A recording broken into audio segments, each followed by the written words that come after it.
Praise a hallelujah in the presence of my enemy. 요한복음 6장 63절 한 구절입니다. 우리 두 번 연속해서 읽고 하나님 말씀 앞에 우리의 마음을 다하여 아멘 하기를 원합니다. 요한복음 6장 63절 시작. 살리는 것은 영이니 육은 무익하니라. 내가 너희에게 이른 말은 영이요 생명이라. 살리는 것은 영이니 육은 무익하니라. 내가 너희에게 이른 말은 영이요 생명이라. 아멘. 다시 한번 기도드립니다. 존귀하신 주님, 생명의 말씀 앞으로 나아갑니다. 우리에게 겸손한 마음 주시고 무릎 꿇고 주님의 말씀을 겸손하게 받게 하옵소서. 곧은 목을 꺾으시고 거친 우리의 마음을 기경하사 주의 말씀의 씨앗이 심기고 자랄 수 있는 좋은 마음밭을 허락하옵소서.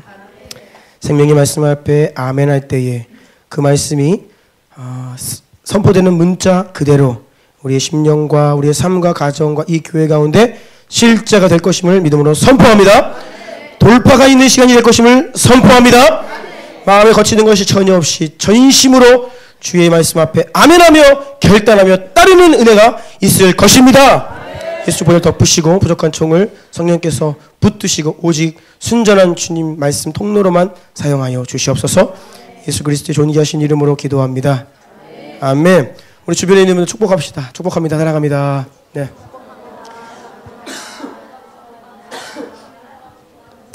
하나님의 형상으로 지음받은 우리가 늘 축복을 이야기하고 사랑을 받고 사랑한다라고 하는 사람의 말을 또 들으며 살아가겠습니다. 올해 하나님께서 우리 공동체에 주신 키워드가 본질 확장 돌파입니다. 본질 확장 돌파. 본질을 매우 원색적인 말입니다. 신앙생활을 하는데 이 주변만 서성일 수가 있어요. 정작 그 중심, 본질적인 것을 접근하지 못하고 주변만 서성일 수 있습니다. 주변만 서성이다가 끝나는 경우가 있습니다. 그러니까 딴 이야기하면 안 되고 딴 소리 하면 안 됩니다. 정말 이 본질적인 이야기, 생명에 관한 거, 이 이야기를 우리가 같이 해야 돼요.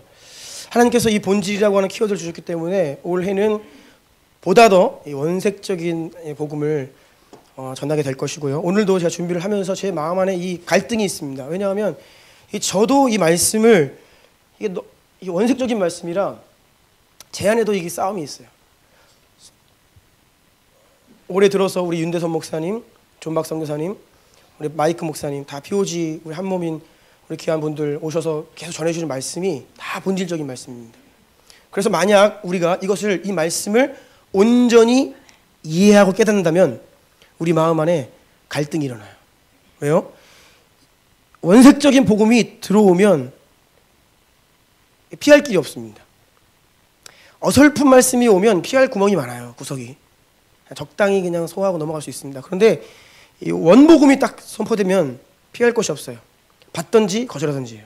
그러니까 예수님이 오시기 전에 이스라엘 땅 가운데 수많은 사람들이 그냥 겉으로는 다 하나님 백성인 척하면서 살아갔던 그 수많은 자들에게 예수님이 다가가시면 드러나는 것입니다. 나를 따를 것이냐 돌아갈 것이냐. 버리고 주를 따르든지 아니면 돌아가든지. 적당한 게 없는 거예요. 거기서 많은 말들을 합니다. 아버지 장례가 있습니다. 뭐 정리할 것이 있습니다. 예수님이 단호하게 말씀하십니다. 아니다. 따르라. 그리고 머리를 곳이 없다. 인자는.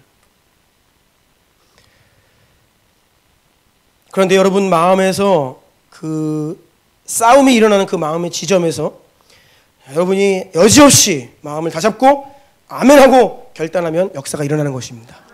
아멘이세요? 하나님의 말씀은 어제나 오늘이나 동일해요. 그런데 왜 역사가 없냐? 받는 무리들 가운데 그 말씀을 가지고 씨름하고 갈등하고 취하지 않는 것입니다. 아멘하지 않는 것이에요. 그래서 여러분 아멘하셔야 됩니다. 아멘. 네. 오늘 본질 두 번째 시간입니다. 제목을 같이 읽어볼까요? 시작. 살아있는 기도가 생명입니다. 살아있는 기도가 생명입니다라는 제목으로 하나님의 말씀 나누겠습니다. 제가 좀 기침이 나오는데 너무 신경 쓰지 마십시오. 죄송합니다. 1. 진짜가 되기를 갈망하십시오. 진정한 생명의 역사는 본질 안에 있습니다. 진짜 생명은 본질 안에 있습니다. 우리의 믿음이 이 본질 위에 서지 않으면 모든 것이 헛됩니다. 종교, 우리는 종교가 아니에요. 그런데 교회에 나오고 신앙생활을 하지만 종교생활하는 사람들이 있어요. 종교란 하나님을 향해 무언가 많은 행위를 합니다.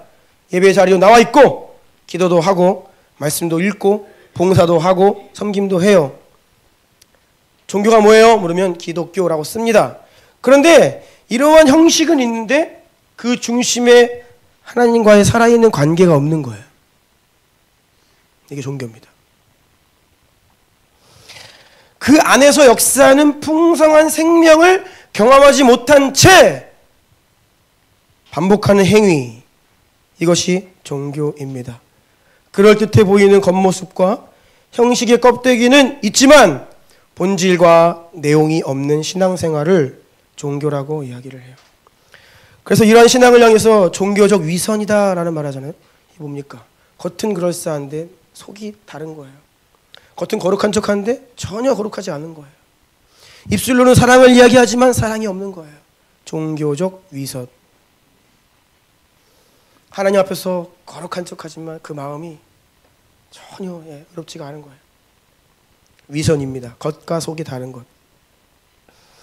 이유는 생명이 없기 때문이에요. 이유는 그 중심에 생명이 없기 때문입니다. 그래서 흉내내는 거예요. 여러분, 생명이 있으면 반드시 변화가 있습니다. 그 생명은 조그마한 생명이 아니라 풍성한 생명인데 어찌 그 생명이 내 안에 왔는데 나에게 변화가 없어요? 말도 안 되죠. 그런 코미디가 어디 있습니까? 근데 그런 코미디 같은 신앙생활, 종교생활 하는 사람들이 부지기수라는 것입니다. 저와 여러분 정신 차려야 됩니다. 네. 문제는 겉모습이 그럴싸해서 속는다는 거예요. 왜요? 겉으로는 비슷해 보여요. 이게 문제입니다. 그래서 우리가 정신을 차리지 않으면 스스로 속아요. 주님께서 심판대 앞에서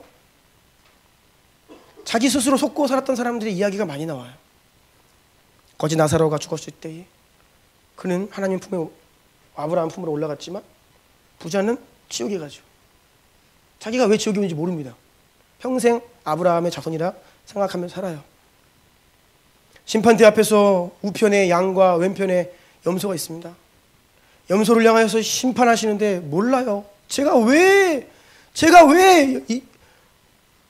저는 이런저런 일 다 했잖아요. 주님의 이름으로 얼마나 많이 했는데요. 속고 사는 거예요.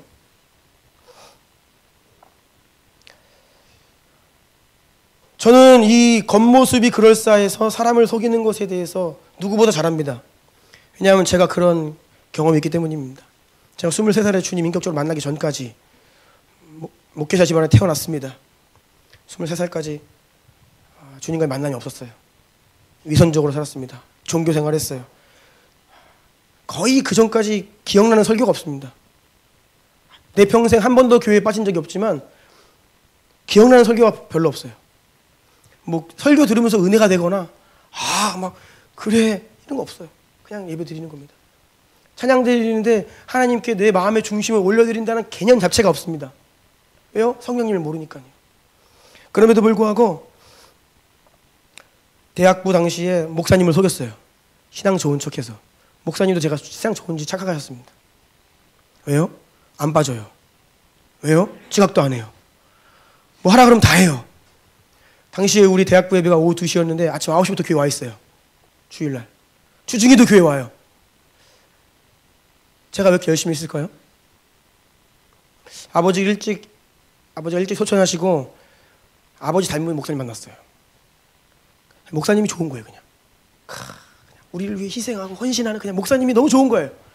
그래서 제가 그 마음의 동기를 잘 살펴봤더니 그냥 목사님이 좋으니까 따랐던 거예요. 근데 그 마음의 중심이 하나님 몰랐어요. 그래서 위선적인 생활을 하고 종교 생활을 하고 주중에는 전혀 다른 생활을 하고 대학 캠퍼스에 가면 몰라요. 제가 목사 아들인지 애들 친구들. 나중에 이제 제가 회심하고 났더니 너 왜 그러냐. 너 이상하다. 그리고 막 대학 졸업하면서 친구들 다 잘 나가는데 혼자 신학교 간다고 하니까 애들이 이상하다. 그때부터 또 알게 된 거죠. 그 전까지는 철저히 숨겼습니다. 저랑 같이 대학 캠퍼스에서 방황하던 한 친구가 얘도 알고 보니까 나중에 알았어요. 얘도 모태신앙이야. 근데 우리 집에 놀러 와가지고 우리 가족 사진 딱 있잖아요. 우리 이제 돌아가신 아버지 사진 딱 있는데 딱 봐도 뭔가 이 목사님처럼 생겼거든요. 그리고 막 책꽂이에 신학 서적이 막 꽂혀 있고 하니까 너 아버지 뭐 하셨어? 목사님이셨어? 그랬더니 걔가 같이 제 짚고 다니는 마당이 목사 아들이 그러면 안 되지 그러더라고요. 몰랐다야 그러면서 민망했죠. 속일 수 있다는 겁니다. 저도 여러분들 보면 속을 수 있어요. 겉모습 보고. 그만큼 이 종교적 위선은 무서운 것입니다. 왜요? 껍데기는 그럴싸한 껍데기는 있어요. 성경을 자세히 읽어보면 이와 같이 형식과 겉모습은 있지만 전혀 그 안에 생명이 없는 가짜들의 이야기로 가득합니다. 가짜들의 이야기. 사무엘상의 시작을 보면요, 엘리의 아들들이 나옵니다. 지명관계상 제가 다 씻지는 못했습니다. 엘리의 아들들, 엘리가 제사장입니다. 제사장이 뭡니까? 평생 그냥 구별되어서 다른 직업 안 갖고 하나님을 예배하고 제사하고 백성들의 죄를 대신하여서 하나님 앞에 나아가서 예배하는 자예요. 늘 하는 일이 언약궤 옆에 머물며 먹고 자고 예배하고 제사하는, 이게 바로 제사장입니다. 근데 엘리의 아들들이 있었어요. 근데 그 아버지 엘리도 이 어두운 시대에 하나님을 섬기는 제사장이 하나님의 음성을 못 들어요. 감이 없습니다. 영적으로 둔해요. 그런데 그 아들들은 더 심각하지요. 어렸을 때부터 아버지 제사 드리는 거 받고 이 제사장은 그 직분이 대물림 됩니다. 이 아들들 또한 하나님을 예배하는 봉사하는 일을 맡겨진 자들이었음에도 불구하고 어떻게 해요? 회막에서 수종드는 여인들과 동침을 하게 됩니다. 하나님을 모르는 거예요. 평생 예배하는데 하나님의 실제를 전혀 몰라요. 여러분, 왜 사람이 육신적으로 사는지 아십니까? 하나님 경험 못해서 그래요. 하나님 두려워하지 않은 인생들이 있습니다. 자기 멋대로 사는 사람들이 있어요. 자기 멋대로. 왜 그런지 아십니까? 하나님 못 만나서 그래요. 하나님이 살아계신 것을 알면 경외하게 됩니다. 아무리 언약궤 옆에 머물며 매일매일 예배와 제사를 드린다고 하여도 하나님의 임재를 모르고 하나님과의 관계에서는 무관하고 하나님을 전혀 경험하지 못한 그런 인생들이 어떻게 되는지 그 비참한 가짜들의 이야기가 성경 안에 가득하더라고요. 뿐만이 아닙니다. 사도행전에 오면 제사장 스게와의 7 아들이 등장합니다. 여기도 제사장의 아들들이에요. 당시에 바울이 예수님의 이름으로 가는 곳마다 귀신을 쫓고 병든자를 고칩니다. 그래서 소문이 난 거예요. 그래서 이 제사장 스게와의 7 아들들이 어떻게 했죠? 예수님을 몰라요. 하나님도 모릅니다. 그런데 바울이라고 하는 사람이 예수의 이름으로 명하니까 귀신이 나가더라. 따라하는 거예요. 귀신 들린 자가 앞에 있습니다. 따라하는 거예요. 예수의 이름으로 나가라 했더니 귀신이 뭐라 그래요? 내가 예수도 알고 바울도 아는데 넌 누구냐? 그 위에 올라타죠. 그냥 뭡니까? 예수의 이름으로 선포도 해요. 따라합니다. 근데 그 중심에 생명이 없어요. 하나님과 무관한 인생입니다. 전혀 권세가 없지요. 가짜입니다. 가짜. 엘리의 아들들 그리고 또 우사가 있습니다. 블레셋에게 언약궤를 빼앗겼는데 그 언약궤가 다시 돌아옵니다. 그 언약궤를 아미나답이라고 하는 사람의 집에 임시로 모셔요. 그런데 20년 동안 그 집에 머뭅니다. 그 하나님의 언약궤가. 언약궤가 뭐예요? 그 앞에서 예배하고 제사하는 하나님의 임재하시는 곳이잖아요. 그래서 이 아미나답이 자기 자녀들을 구별하여서 언약궤를 돌보게 합니다. 자녀들이 우사와 아효 이런 친구들. 그런데 다윗 왕이 이제 그 언약궤를 다윗 성으로 모셔들기 위해 이제 그 언약궤를 가지고 오는데 그때 이제 문제가 발생하죠. 이 우사가 하나님의 언약궤를 손을 대죠. 잘 이해가 안 될 수 있는 본문입니다. 그런데 문제의 포인트는 뭐냐면 그들이 하나님을 경외하지 않았다는 거예요. 무려 20년 동안 언약궤 곁에서 살았음에도 불구하고 하나님을 경외하는 마음이 없어요. 하나님을 경히 여깁니다. 함부로 해요. 이것이 바로 생명이 없고 하나님과의 관계가 없는 껍데기 신앙 가짜들의 특징이에요. 하나님을 두려워하지 않습니다. 그래서 하나님이 분노하셔가지고 우사를 치십니다. 그 자리에서 죽습니다.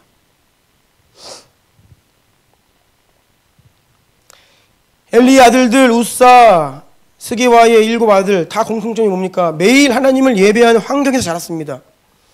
하나님을 섬기는 가문이었어요. 그럼에도 불구하고 그들은 하나님의 임재가 뭔지 몰라요. 그냥 살아계신 하나님이 있다는 것만 들었지 경험하지 못합니다. 생명을 전혀 경험하지 못해요. 때문에 하나님을 경외하는 마음이 없고 영적인 세계에 무지하고 영적으로 무지하고 육적으로 삽니다. 종교적인 사람이 됩니다. 그리고 진정한 회개가 없어요. 여러분, 우리가 종교적 회개는 누구나 할 수 있습니다. 하나님 용서해 주세요. 잘못했습니다. 한 주 동안 지은 죄 용서해 주세요. 저녁에 하나님 오늘 지은 죄 용서해 주세요. 이런 회개 누구나 할 수 있어요. 그런데 여러분, 진정한 회개는 주님 체험 못합니다. 하나님 사랑 십자가가 실제가 되지 않고서는 진짜 회개를 하지 않습니다. 이 가운데 진정한 회개를 난 단 한 번도 못 해봤다. 하나님, 저에게 회개의 영을 부어주세요. 간절히 배워달라셔야 돼요. 왜요? 이것이 생명에 관한 문제입니다. 성경은 회개하고 성령을 받으라, 이 말이 그냥 형식적 회개를 이야기하는 것이 아닙니다. 진정으로 회개하고 돌이키고 주를 위해 살라라는 콜링이에요. 형식적 회개 안 됩니다. 진정한 회개가 우리 가운데 일어나야 합니다. 스스로에게 이렇게 한번 질문해 보세요. 나는 왜 신앙생활 하지? 여러분, 지금 한번 질문해 보세요. 나는 왜 신앙생활 할까? 여러분, 신앙생활 왜 합니까? 너무 추상적이면 이렇게 구체적으로 한번 다시 물어보세요. 여러분 자신에게. 나는 지금 왜 여기 예배 자리에 와 있지? 여러분, 여기 왜 와 계세요? 난 기독교인이라 주일날 11시에는 예배 드려야 돼. 안 드리면 찝찝해? 하나님이 두려워서요? 하나님한테 잘해야 되는데 보니까 하나님한테 못하면 벌 받아. 지옥 가기 싫어서? 의무감 때문입니까? 아니면 관계 때문이에요? 엄마 아빠 때문에? 남편 아내 때문에 왔습니까? 아니면 저처럼 인간적인 동기 때문에? 교회에 누군가 가면 친한 사람도 있고 내가 좋아하는 목사님 계시고 뭐 이래서 오는 겁니까? 이 모든 것들은 본질이 아닙니다. 여러분, 오늘 예배 자리에 와 있는 동기가 지금 말씀드린 이런 것들이라면 다 격가지예요. 신앙생활을 하지만 본질과 생명이 없는 형식과 겉모습, 껍데기만 추구하는 신앙생활 절대 하면 안 됩니다. 여러분, 제가 다시 한번 묻겠습니다. 여러분 정말 진짜가 되고 싶으세요? 네. 다시 묻습니다. 여러분 정말 진짜가 되고 싶습니까? 네. 저는 진짜가 되고 싶어요. 저는 진짜 목사가 되고 싶고, 저는 진짜 목회하고 싶고, 저는 우리 주님교회가 진짜 그리스도의 몸된 교회 되고 싶고, 예수의 권능이 있고 예수의 형상이 있는 그런 교회가 되기를 원해요. 만약 여러분 가운데 내가 정말 진짜가 되고자 하는 갈망이 없다라고 하면 죄송하지만 소망 없는 인생입니다. 잘 먹고 잘 살면 뭐합니까?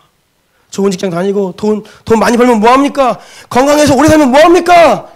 주님을 향해 진짜 생명으로 진짜가 되고자 하는 갈망이 없는 인생은요, 소망이 없는 인생이에요. 죄송해요. 그 갈망 없으시면 그것부터 구하십시오. 주님, 제가 진짜가 되고 싶습니다. 그런데 진짜가 되고자 하는 갈망조차 내 안에 없습니다. 갈망 주십시오. 오늘날 우리가 살아가는 이 시대는 거짓 미혹이 난무합니다. 뿐만 아니라 세상에 온갖 화려하고 좋아 보이는 것들이 우리의 마음을 뒤흔들고 있습니다. 거기에 더하여 너무나 세상이 빠르게 변하고 세상살이가 너무나 치열해요. 잘 살게 되었다고 하는데 왜 이렇게 힘들죠? 우리나라가 예전에 못 살 때에는 아버지 혼자 일하셔도 한 가족 먹고 살았는데 지금은 가족 인원도 줄었고 아이도 많이 안 나고 부부가 같이 벌어도 왜 이렇게 힘들죠? 이러한 치열한 세상살이에 우리의 정신을 빼앗기고, 그래서 정작 신앙의 본질을 추구해야 할 우리가 다른 것 때문에 이거 모른 채 살아갈 수 있다는 거예요. 너무 세상이 혼잡해요. 빨라요. 정신없어요. 좋은 게 너무 많아요. 그래서 우리 신앙을 방해하는 거센 풍파의 시대를 우리는 살고 있어요. 이것이 바로 마지막 시대입니다. 누가복음 21장 8절부터 11절까지 다 같이 한번 읽어볼까요? 가로 4번에 있습니다. 시작. 이르시되 미혹을 받지 않도록 주의하라. 난리와 소요의 소문을 들을 때에 두려워하지 말라. 곳곳에 큰 지진과 기근과 전염병이 있겠고 또 무서운 일과 하늘로부터 큰 징조들이 있으리라. 아멘. 미혹을 받지 않도록 주의하라 했습니다. 여러분, 미혹이란, 그러니까 이 마지막 때의 모습을 보면 이 미혹과 적그리스도가 등장합니다. 여러분, 미혹은 교회 안에 있는 잘못된 가르침이라고 했죠. 적그리스도는 교회 밖에 있는 이단들을 말합니다. 대부분 이단들은 자기가 구세주인 척해요. 자기가 재림주인 척합니다. 적그리스도는 교회 밖에 있어요. 이단으로 정죄받은 자들입니다. 그런데 성경 역사 가운데 거짓 선지자는 늘 교회 안에 있습니다. 미혹이 교회 안에 있어요. 밖에 있는 것이 아니라. 마지막 때에는 이것이 더 드습니다. 지금 읽은 말씀처럼 난리와 소요의 소문을 듣는, 지금 우리는 온 지구상의 난리와 전쟁, 소동, 소요의 소리를 듣고 있어요. 지구가 요동치고 있습니다. 극지방을 보세요. 빙하가 지금 녹아내리고 있습니다. 그리고 우리나라가 언제부터 이렇게 맑은 하늘 보기가 힘든 나라가 되었죠? 미세먼지로 사람들이 난리죠. 호주의 불이 아직도 안 꺼졌습니다. 여러분, 엄청난 불이죠. 한반도 면적보다 훨씬 큰, 다 타버렸어요. 재앙입니다. 페르시아만의 긴장을 보세요. 민간 항공기가 뜨는데 격추를 시켰다고요. 이게 말이 되는 이야기입니까?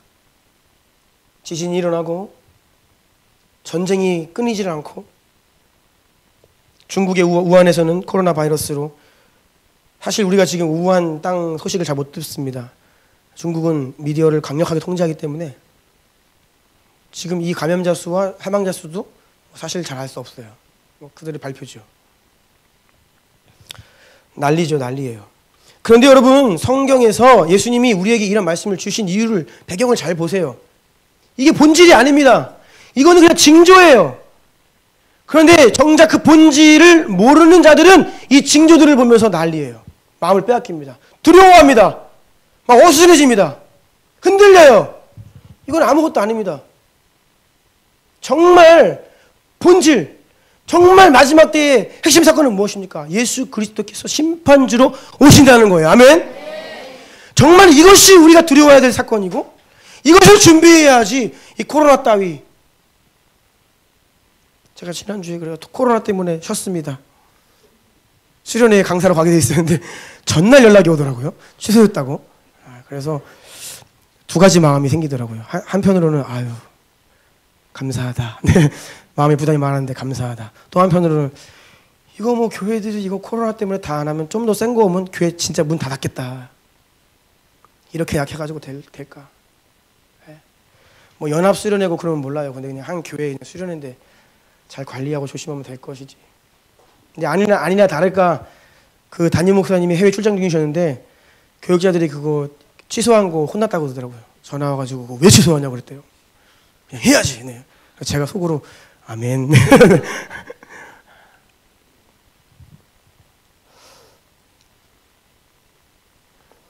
여러분, 제가 이 코로나 바이러스 사태를 보면서 참 사람들이 얼마나 우둔한지를 보게 됩니다. 저는 너무 좋아요. 뉴코어 홈플러스 가면 사람이 하나도 없어요. 계산하는데 줄이 없어요. 야, 이거는 뭐 토요일 날 밤에 가도 사람들이 이 코로나 바이러스 하나에 이렇게 두려워하고 난리고 막. 그런데 여러분, 진짜 문제는 인류 첫사람 아담으로부터 시작된 죄라고 하는 바이러스입니다. 그 죄가 온 세상에 이미 퍼졌고 이미 세상이 그 죄로 인해 죽어가고 있어요. 근데 그걸 못 봐요. 그 코로나 바이러스 안에는 난리인데 정작 내 영혼을 영원히 불못해서 멸망하게 하는 그 죄라고 하는 바이러스에 대해서는 무지하다는 겁니다. 가장 큰 저주, 가장 무섭고 가장 심각한 질병에 대해서는 모르고 있습니다. 무감각해요. 영적인 눈이 닫혀 있기 때문입니다. 디모데후서 3장 1절로 5절까지 읽어주세요. 너는 이것을 알라.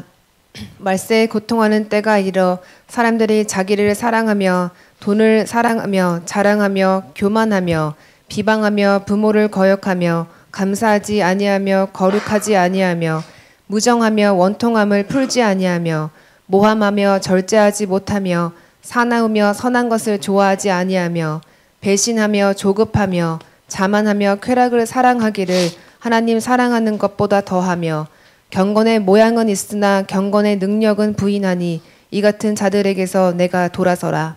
아멘. 이 디모데후서 지금 읽은 말씀을 보면 사실 이것은 마지막 때의 거짓 교사들에 대한 이야기입니다. 여러분, 거짓 교사도 교회 안에 있습니다. 바울이 디모데에게 이 편지를 쓸 때에 교회 안에서 자꾸 다른 가르침을 가르치는 사람들을 향해 하는 말이에요. 거짓 교사. 그런데 이들의 특징은 뭐예요? 5절에 있죠. 경건의 모양은 있으나 뭘 부인해요? 능력은 부인하니. 이게 바로 종교입니다. 겉모양은 있어요. 겉으로 볼 때는 그럴싸합니다. 그럴싸한 말을 합니다. 유창한 설교를 합니다. 그런데 정작 그 안에 경건의 능력이 없다. 이 능력은 하나님과의 관계에서 나오는 거예요. 성령 안에서 이 능력이 나오는 겁니다. 예수님의 이름에 권세가 있다라고 말할 뿐이 아니라 그 삶 가운데 그 권세를 누리며 살아가는 능력을 이야기하는 거예요. 이것은 실제입니다. 그런데 종교는 어떻게 돼요? 모양은 있지만 능력은 부인한다. 가짜라는 말입니다. 가짜.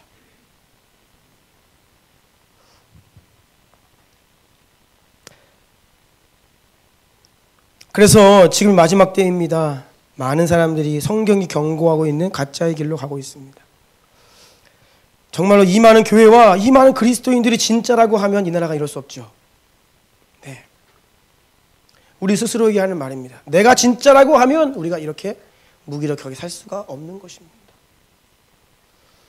정신을 차리지 않으면 우리도 멸망의 길로 향하는 가짜의 대열에 서게 될 것입니다.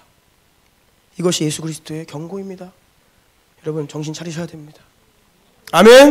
네. 정신 차리셔야 됩니다. 네. 여러분의 영혼을 향해 선포하세요. 내 영혼아 깨어나라. 정신을 차려라. 깨어나라. 아멘. 네. 왜 기도하지 못합니까? 사실 여러분 가운데 기도해야 한다는 사실을 모르는 분은 안 계실 겁니다. 기도의 중요성을 다 알고 있고 또 우리가 기도할 때 하나님 일하신다라는 것도 다 알고 계십니다. 그럼에도 불구하고 많은 그리스도인들이 기도에 실패하고 있습니다. 왜입니까? 기도를 해야 한다고 알고 있고 중요하다고 알고 있는데 왜 못합니까? 할 능력이 없는 것입니다. 마태복음 26장 41절에 예수님께서 하신 말씀이죠. 시험에 들지 않게 깨어 기도하라. 마음에는 원이로되 육신이 약하도다. 이 말은요, 우리가 지금도 우리가 변명거리로 삼아서는 안 됩니다. 이 말은 믿음 없는 말입니다. 마음은 원이로되 육신이 약하다. 언제까지 이 말 할 겁니까, 우리가? 마음에는 원이로되 육신이 약하다는 것은 결국 영적인 세계의 눈이 아직 안 띄어진 거예요. 머리로만 알고 있기 때문에 전혀 역사하지 않는 겁니다.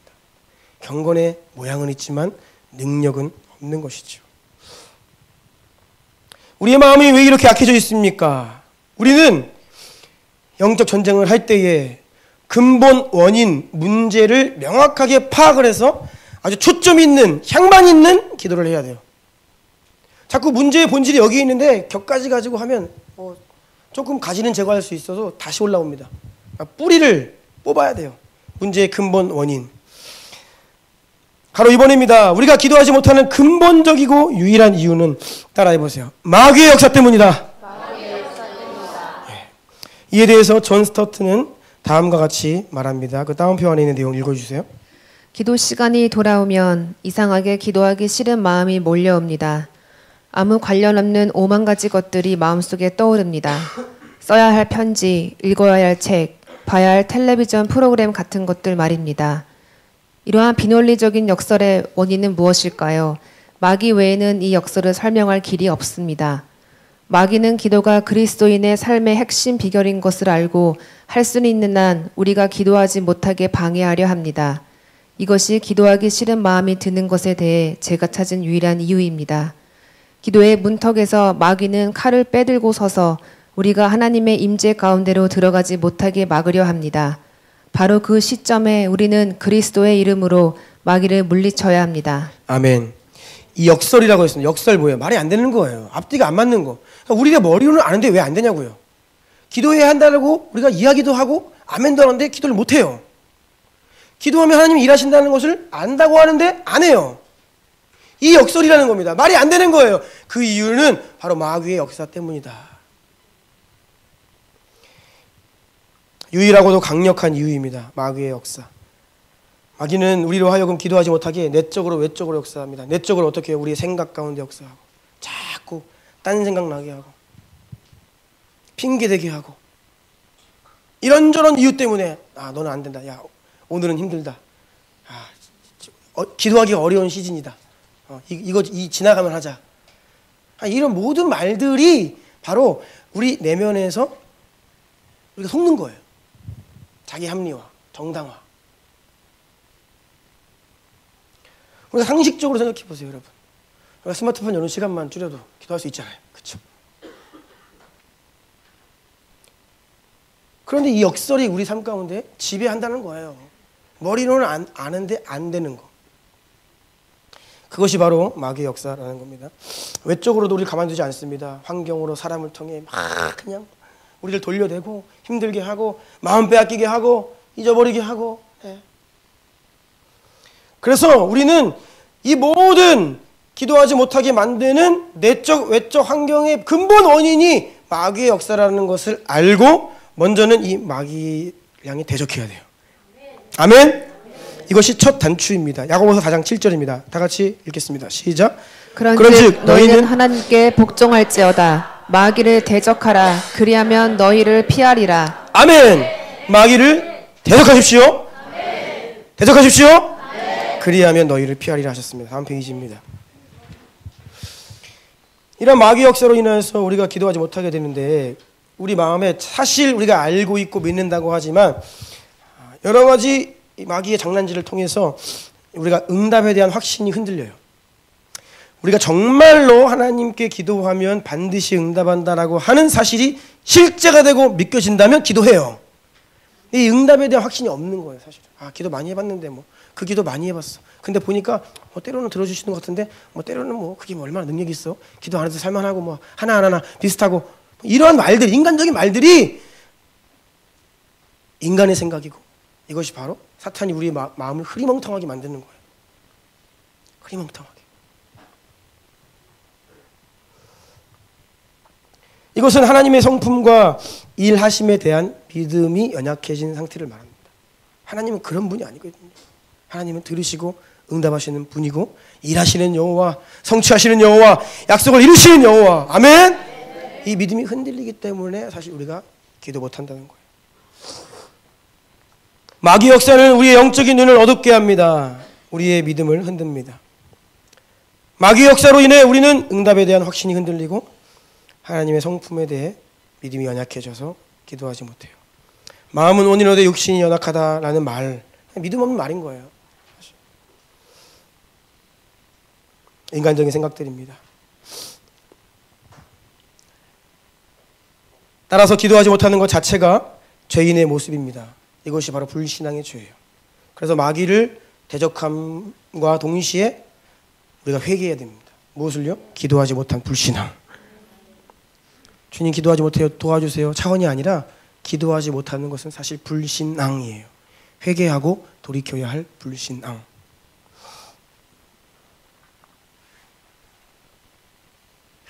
마가복음 9장에 보면 말 못하고 못 듣게 하는 귀신 들린 아이의 아버지가 아이를 데리고 예수님께로 오지요. 예수님께로 아이를 데리고 온 것 믿음이 있어 보입니다. 그런데 예수님 앞에서 그 마음에 불신앙이 드러납니다. 할 수 있거든이 무엇이냐? 예수님 말씀하세요. 네 그 믿음이 아니라는 거예요. 할 수 있거든이 무슨 말이냐? 믿는 자에게는 능치 못함이 없다라고 말씀하시죠. 그러자 그 아이의 아버지가 어떻게 해요? 무릎을 꿇고 소리 질러 기도합니다. 예수님, 나의 믿음 없음을 용서해 주십시오. 도와주십시오. 우리가 바로 이러한 자세로 주 앞에 서야 합니다. 우리가 믿는 것 같고 주님께 나온 것 같은데 우리 마음의 어느 한 구석에 무언가 불신한 영역이 있는 거예요. 하나님께서 말씀하신 그대로의 믿음이 아니라 인간적인 생각과 경험과 여러 가지 말들로 인하여서 불신한 게 틈타 있는 거예요. 해야 되는 건 알겠는데, 기도가 중요한 건 알겠는데 자꾸 뒤에 뭐가 붙어요. 우리의 생각들이, 여러 가지 이유들이. 이게 바로 불신앙이라는 겁니다. 저의 믿음 없음을 도와주소서. 아멘.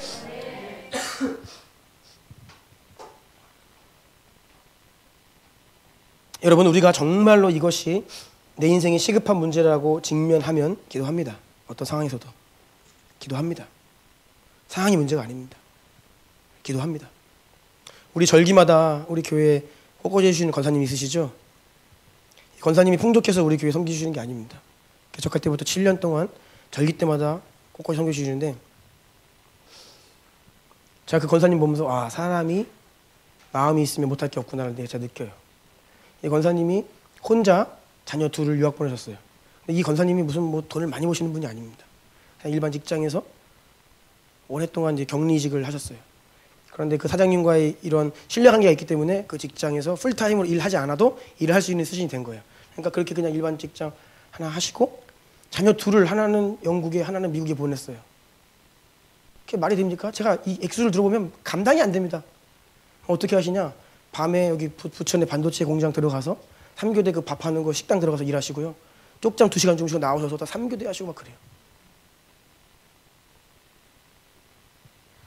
네, 제가 걱정이 돼서 권사님 그러면 안 돼요. 건강 연명화 돼서요. 나이도 연세도 있으신데. 근데 해요. 왜요? 두 자녀를 외국에 보내놨거든요. 그러니까 제 상식으로는 이해가 안 되는 사이클을 하시더라고요. 잠을 안 주무세요. 쓰리잠을 뛰신다고요. 그래서 제가 와, 이게 진짜 직면한 문제가 실제가 되면 사람이 못할 것이 없구나. 그런데도 우리 교회뿐이 아니라 한 5교회를 절기마다 그렇게 섬기세요. 그런데 꽃꽂이도 그냥 하시는지 아십니까? 오시면요 뭐 3, 4시간 그것도 이동하십니다. 다른 교회로. 또 중간에 일하시고 또 오시고. 근데 교회를 섬기시는 이유는 단 한 가지예요. 제가 이렇게 하니까 우리 애들이 복 받는 거예요. 네. 그렇게 고백을 하시는 거예요. 제가 권사님 이제 그만하셔도 돼요. 그랬다가 너무 서운해 하시더라고요. 제가 기쁨으로 섬기는데 왜 그만하려고 그러세요, 목사님? 그러더라고요. 제가 다시는 안 합니다. 네. 근데 정말로 그만두시란 말을 안 드렸더니 계속하세요. 우리가 이 땅 위에서도요, 무언가가 실제가 되면요, 그거 해요. 상황 강하게 문제가 아닙니다. 우리가 영적 세계가 실제가 되고, 우리 영혼의 문제가 실제가 되고, 우리가 영적인 눈이 뜨여지면요, 우리는 기도하게 되어 있습니다. 아멘! 기도하지 못하는 것은 우리 영적인 눈이 가려져 있고, 우리의 불신앙 때문입니다. 아멘!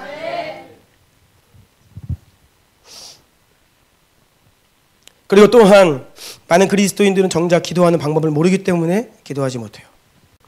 기도하는 방법을 모른다는 것은 기도 가운데 하나님과 실질적인 관계가 없기 때문에 기도가 안 되는 겁니다. 기도가 왜 힘들어요? 기도 가운데 주님을 못 누리기 때문에 그래요. 그래서 이 기도의 방법에는 양의 문제와 질의 문제가 있습니다. 오래 기도하는 법, 그리고 질적인 것은 성령 안에서 내 열심으로 하는 기도가 아니라 성령 안에서 성령께 이끌림 받는 기도 해야 되는데 우리가 이걸 잘 모른다는 거예요. 그러면 이 기도하는 방법을 어떻게 압니까? 어떻게 훈련합니까? 훈련을 반드시 해야 되는데 연습을 해야 되는데 어떻게 연습을 합니까? 여러분, 기도는 언어와 같아요. 하나님과 나 사이의 언어와 같아요. 그래서 우리가 장성한 어른이 아무리 한국말을 잘해도 처음 예수님 믿으면 기도 못해요. 왜요? 이 기도의 언어, 하나님과의 나 사이의 대화의 언어이기 때문에 이게 안 되는 거예요. 그럼 어떻게 해야 됩니까? 우리 아이들이 언어 배우는 걸 보세요. 어머니들 신기하죠? 갑자기 얘가 엄마 아빠 하더니 말을 해요. 근데 여러분들이 뛰어난 언어 교사이십니까? 문법을 가르치셨어요? 언어를 가르쳐서 되는 게 아닙니다. 뭐예요? 그냥 엄마, 아빠, 가족들이랑 같이 있으면서 배우는 거예요. 기도는 바로 이와 같습니다. 기도는 기도하는 자리에 발걸음했을 때 배우게 돼요. 기도는 기도하는 사람들과 함께 있을 때에, 함께 기도할 때에 다른 사람들이 하는 기도도 듣고 앞에서 기도 인도하면 그 기도 인도 따라해보고 이러면서 기도하는 가운데 기도의 언어를 배워가는 것이지 기도를 뭐 어떻게 티칭으로 가르칠 수 있는 게 아닙니다. 그래서 기도의 자리로 발걸음하는 것. 특별히 공동체가 함께 기도할 때에 이 속에서 그 기도에 따라가는 연습, 이것이 바로 기도의 연습이에요. 여러분, 기도가 안 되시죠? 당연히 안 됩니다. 기도의 자리로 나오셔야 돼요. 그래서 함께 기도를 해야 됩니다. 그래야 기도가 열립니다. 그래야 기도 가운데 하나님과 관계를 누릴 수 있어요.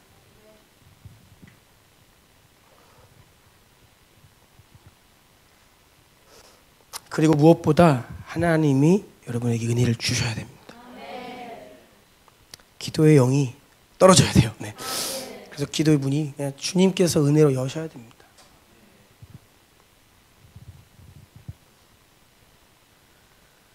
살아있는 기도가 생명이에요. 그리고 기도가 살아있으면 지속됩니다. 띄엄띄엄이 아니고 지속돼요. 삶 가운데 순간순간 매일매일. 큰 3번입니다. 기도 없이는 아무것도 아닙니다. 요한복음 1장 12절 다 함께 읽습니다. 시작. 영접하는 자 곧 그 이름을 믿는 자들에게는 하나님의 자녀가 되는 권세를 주셨으니. 우리가 다 암송하고 너무나 잘 아는 말씀이죠. 하나님의 자녀가 되는 권세. 예수 그리스도 이름 안에 권세가 있습니다. 믿으시죠? 그런데 이 권세는 우리가 기도로 허락된 이 권세를 사용할 때 역사하는 거예요. 좋은 차가 오면 뭐합니까? 몰고 나가야죠. 우리 무기고에 무기들이 잔뜩 있으면 뭐합니까? 들고 나가 싸워야죠. 권세가 오면 뭐합니까? 그 권세를 들고 가지고 사용해야죠. 선포해야죠. 영적인 싸움을 싸워야죠. 그래야 그 권세가 실제가 되는 겁니다.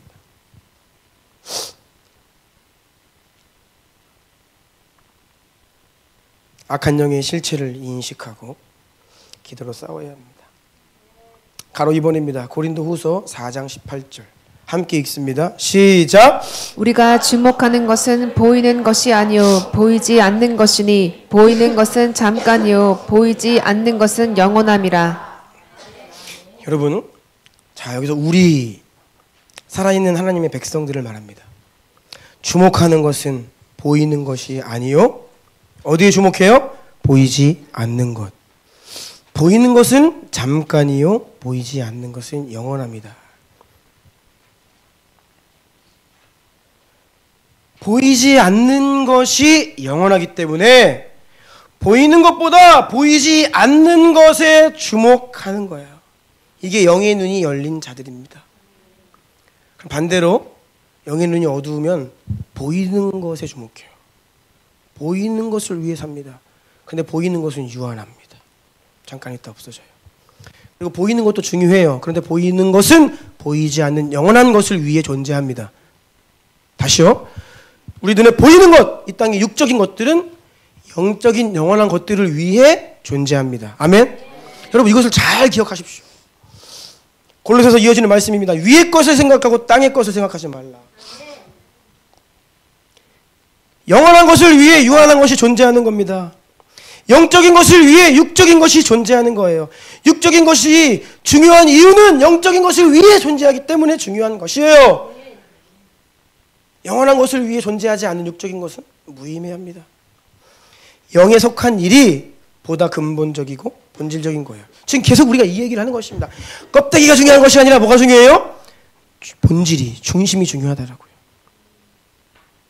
그런데 중심이 있으면 겉모습도 따라오죠. 중심 없는 껍데기가 있다는 거예요. 이 땅에 우리가 열심히 삽니다. 육을 위해 삽니다. 그런데 정작 육만을 위해 살 수가 있어요.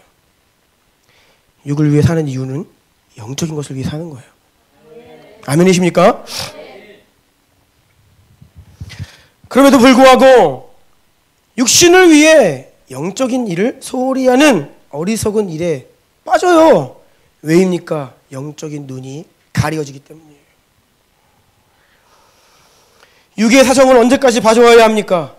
여러분 육에 매이면 죽습니다. 여러분의 육의 상황이 치열할수록 거기에 매이면 죽습니다. 영의 사정을 생각하십시오. 여러분 속사람의 안위에 관심을 가지십시오.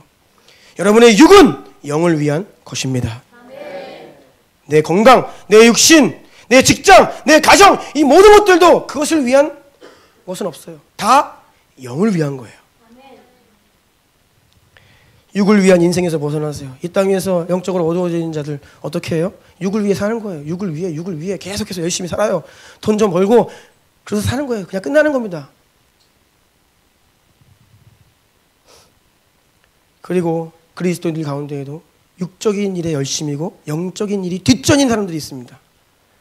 정신을 차려야 됩니다. 우리가.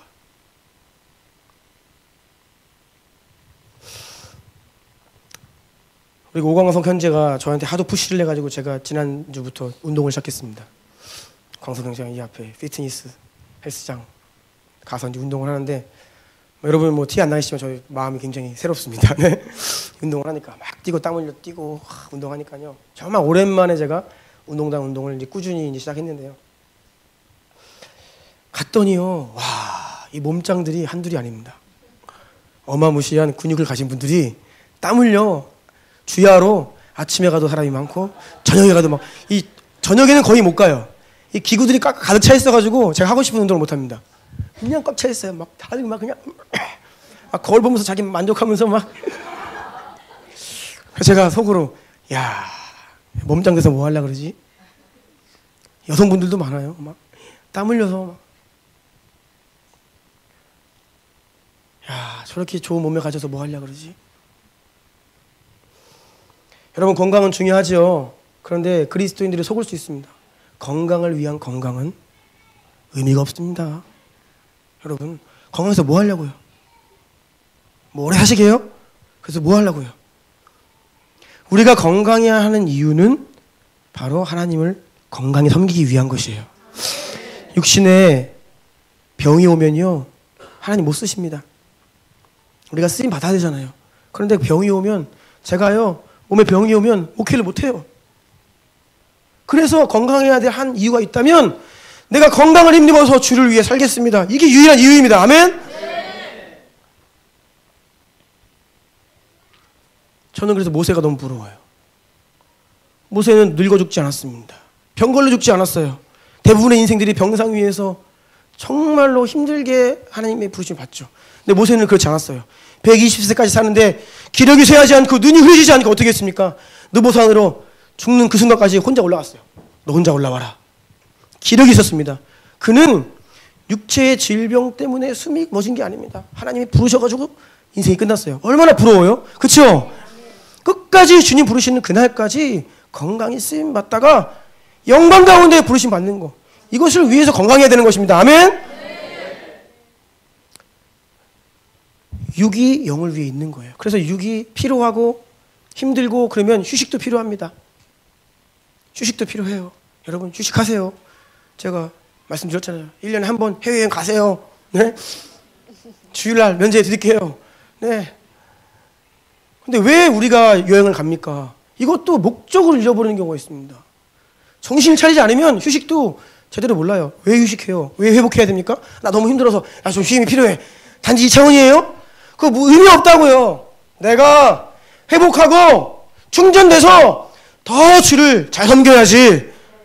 더 가정 안에서 우리 자녀들 믿음으로 양육하고 직장에서 빛과 소금으로 살고 이 한 가지 이유가 바로 우리가 쉬어야 하는 이유입니다. 아멘? 잘 먹는 것도요. 주를 위해 잘 먹는 거예요. 이 목적이 상실돼 잘 먹는 거죠. 약한 겁니다. 네. 그렇게 잘 드셔서 뭐 하려고요? 주를 위해 살겠다라고 하면 열심히 드세요. 그래서 살아도 주를 위해 살고 주를 위해 죽어도 주를 위해 살고 사나 죽으나 나는 주의 것이로다. 먹든지 마시든지 무엇을 하든지 다 하나님의 영광을 위하여 하라. 이게 뭡니까? 우리가 먹는 것도 주를 위해 먹고 쉬는 것도 주를 위해 쉬고 노는 것도 주를 위해 놀고 운동하는 것도 주를 위해 운동하는 것입니다. 아멘? 직장 생활하는 것도 돈 버는 것도 주를 위해 돈 버는 것입니다. 그런데 어찌 주를 위해 하는 그 모든 것들에 둘러싸여 마음을 빼앗겨 영적인 일을 뒷전이냐고요. 그러니까 이게 우리가 그럴 때는 영이 깨어나야 되는 거예요. 악한 영을 대적하고 내 영혼아 정신 차리라. 회개하고 돌이키고 주님께로 향해야 합니다. 제가 지난 주 중에 우리 김무현 선교사님 아가파오 갔습니다. 수요일날. 지난 파이어 캠프 기억하시죠? 불덩어리. 아가파오 가고 싶었는데 히지스토리 교회 마이크 목사님이랑 같이 간다 그래가지고 제가 갔어요. 우리 수요 여기서 기도회 7시 반에 시작해서 다 끝나고 제가 압구정 거기 갔더니 10시 반이 넘었습니다. 근데 한창 설교하고 계시더라고요. 와, 작년에 우리 그 컨퍼런스 때 했던 그 강도로 그냥 하더라고요. 근데 10시 반 제가 도착한 다음에 1시간을 더 설교하더라고요. 그리고 함께 기도하고 사역을 1시간 넘게 하더라고요. 다 끝났는데 12시 반이 넘었어요. 그런데 그 지하에 예배당에 청년들이 가득 차 있는데 안 움직여요. 와. 그러니까 제가 물어봤습니다. 언제까지 예배하세요? 우리는 끝나는 시간은 없어요. 이건 아무것도 아닙니다. 초창기에는 밤샜어요. 그러더라고요. 야, 그래서 제가 와, 불이 있고 은혜가 있으면 상황과 환경도 문제가 아니구나. 제가 목소리가 지금 안 좋잖아요. 그래서 좀 좋은 목소리로 설교하고 싶어서 일주일 동안 관리를 좀 하다가 수요일날 거기 가서 다시 갔어요. 제가 다른 게 아니라 그 김무효 선교사님 위에 있는 불이 사모되더라고요. 그 아가파오 안에 있는 불이 사모되는 거예요. 그 불이 우리 가운데 있다면 문제가 될 게 없는 거예요. 그 불이 우리 가운데 떨어지면 문제가 될 게 없는 거예요. 다 상황과 환경은 핑계인 거예요. 왜요? 그 불이 없는 게 문제죠. 그 성령의 불이 없는 게 문제인 거예요. 우리 안에. 그래서 제가 기도했습니다. 주님, 제가 저 김무효 선교사님의 불을 제가 사모합니다. 너무 부럽더라고요. 정말로. 어떻게 하면 저분처럼 저렇게 하나님을 사랑하고 어떻게 하면 저분처럼 저렇게 하나님 불로 타오를 수 있습니까, 주님? 12시 반쯤 끝나고 교회 1층 카페에서 교제하다가 뭐 1시 반쯤 됐는데 야식 먹으러 가자 그러더라고요. 그래서 제가 익히 들었거든요. 아가파오 한 번 가면 못 나온다. 안 보낸다 그러더라고요. 그래서 1시 반에 삼겹살을 먹으러 갔어요. 먹는 것도 급이 다릅니다. 근데 막 먹고 또 이제 보내줄까 했더니 또 교회 가서 딸기 라떼를 먹어야 된대요.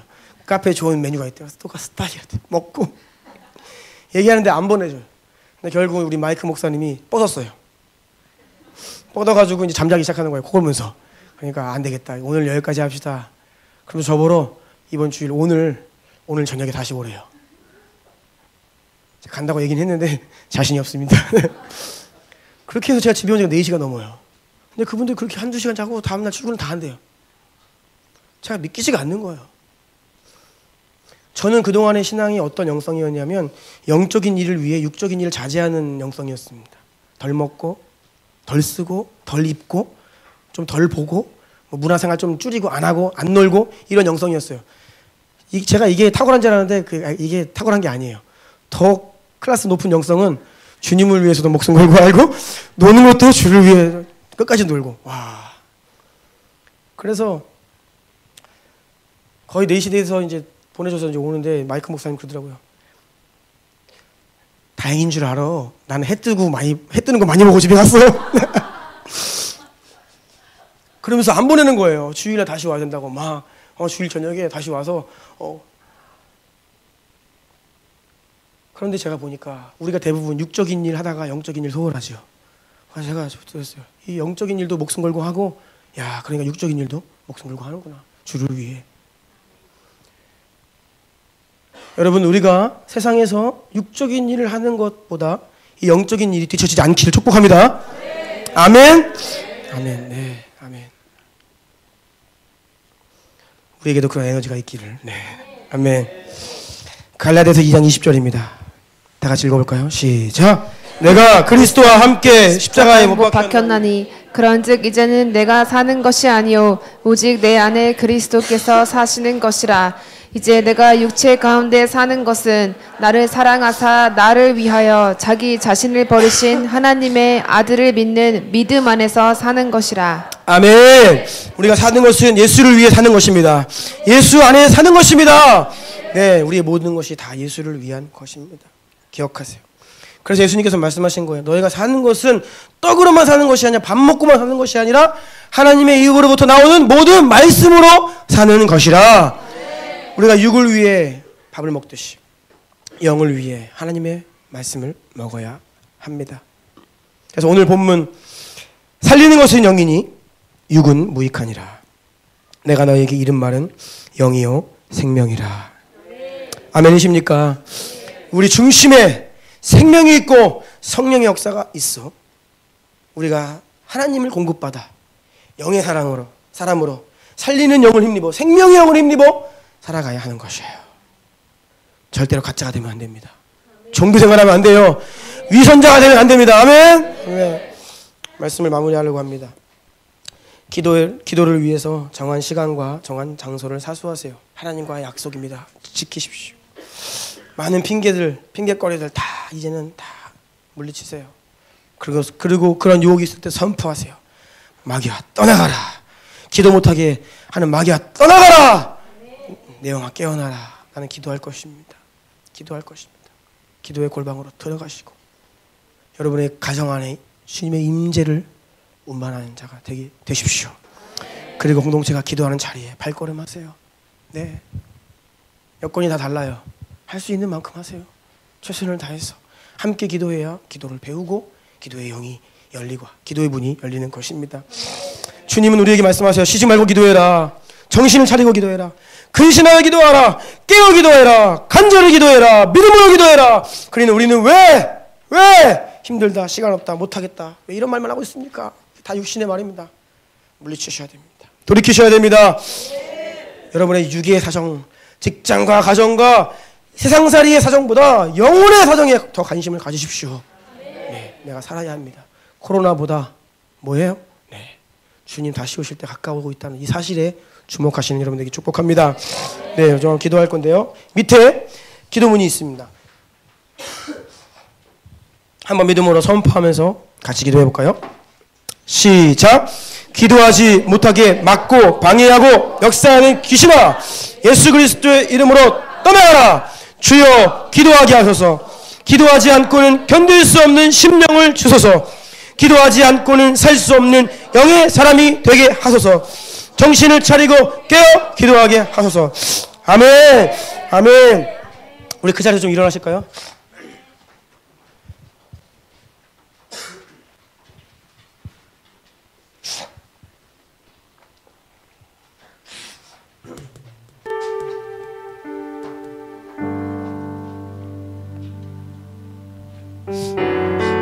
돈을 좀 감으십시다.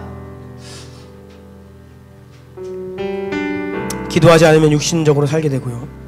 기도하지 않으면 타락합니다. 기도하지 않으면 왜곡된 생각과 감정에 속고 살고요. 기도하지 않으면 우리는 죽습니다. 우리 기도해야 합니다. 살아있는 기도가 생명입니다.